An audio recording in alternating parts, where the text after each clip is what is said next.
Brave, a hero, an agent of the devil? Well, at least that's what the English thought.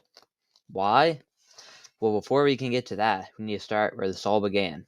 January 6th, 1412, in the city of Domery-la-Pucelle, France, a baby was born to a family of peasants. This baby would become Joan of Arc. There is not much known about her early life. Besides, her and her family were very religious and she worked on a farm. Joan of Arc grew up during the time of the Hundred Years' War and a time right after the Black Plague. The Hundred Years' War pitted the English versus the French. At the time of Joan's birth, the English had the upper hand, overrunning the countryside north of the Loire River and capturing the capital city of Paris.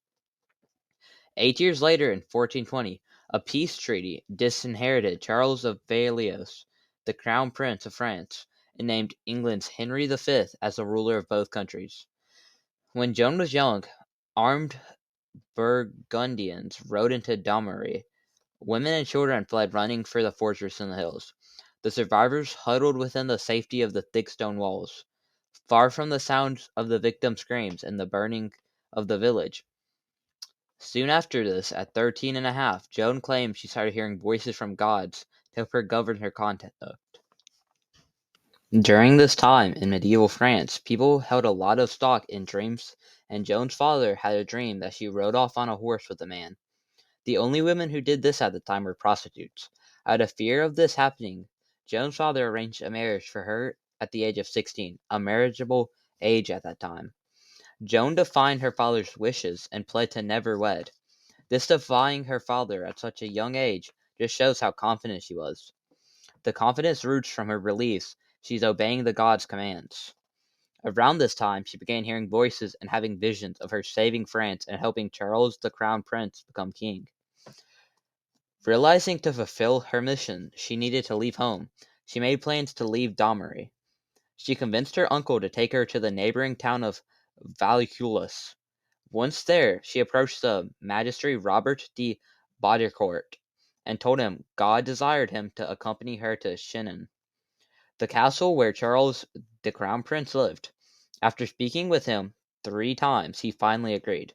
It was at this time when Joan of Arc started to dress like a boy and wear her hair how men did at the time. Joan drew Charles aside to a private chamber, and later Charles stated that Joan had stunned him by revealing information that only God or God's messenger could know. Joan promised Charles that she would make him the one true king, and eventually she gained his trust. She asked Charles to give her an army to lead to the city of Orleans, which had been under siege for 7 months.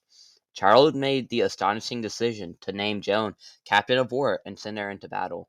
In March of 1429, Joan rode for Orleans on a white charger. She had promised to free Orleans, and she would be put to the test in the most critical battle of the war. The English had taken the town's only fortress, and from this fortress they pelted inhabitants with a constant rain of arrows and stones.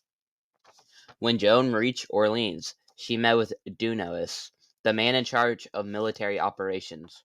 As soon as she learned the town had taken a detour to avoid a direct confrontation with the enemy, she turned on him in anger due to her impatience. Joan of Arc wrote a letter to the English and made an archer shoot it into the fortress, reading, "You Englishmen who have no right in the kingdom of France, the King of Heaven orders and commands you through me, Joan the Maid, that you quit your fortresses and return into your own country, or if not, I shall leave you in such chaos that the memory of it will be perpetual. Joan of Arc." Over the course of the next week, Joan led several furious assaults of the English. Under her command, the French made the English flee from the bastion and send them running. As the English were fleeing over the Loire River, a bridge collapsed, drowning nearly 500 Englishmen. The siege that lasted 8 months was lifted. Joan of Arc had performed a miracle. On Joan's trip to Crown Charles, they had to trek 150 miles and go through many cities.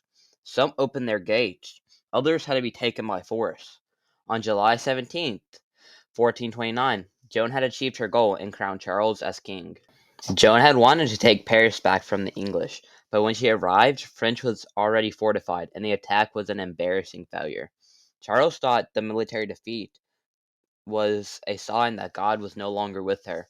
Then a second military defeat caused Charles to withdraw his financial support, making it difficult for Joan to maintain her men at arms. Only after a failed peace treaty did Charles again turn to Joan, where he ordered her to ambush the Burgundians, who were laying siege on the town of Compiègne. But Joan and her men were outnumbered and her attack failed. As Joan and her men fled, the gate was closed, leaving Joan outside the safety of the walls. It is here where Joan was injured and captured on May 23rd, 1430. King Charles did not attempt to save her, and she was suspected by the church of committing the crimes of heresy and witchcraft. During her trial, she attempted to escape by jumping from a 40-foot building. Her survival was just more proof to her captors that she was with the devil. For over a year, Joan was abused in all sorts of ways, but she never gave in and gave no proof of being either heretic or witch. In lack of evidence, they pointed to the way she dressed. Her cross-dressing violated biblical injunction. The trial was dragged on with Joan standing her ground, but then her captors had a plan. She was escorted to a cemetery and showed all of the gravestones. She was then told she would be burnt at the stake if she did not admit her crimes. She was handed a document that said everything she believed in was fake, and she signed it with her own hand. In order to save her life, Joan denied that she had ever heard voices. 3 days later, she had been sentenced to a death penalty.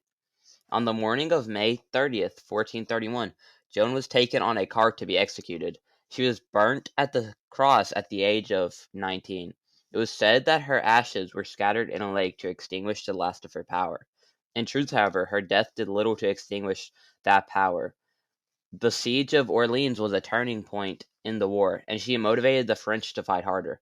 20 years after her death, her name spread, and another trial cleared her name. Nearly 500 years later, in 1920, she was canonized as a saint, and today, still, the tales of her courage resonates with everyone. As incredible as it may sound, this mere teenage girl crowned a king and lifted the spirits of an entire land.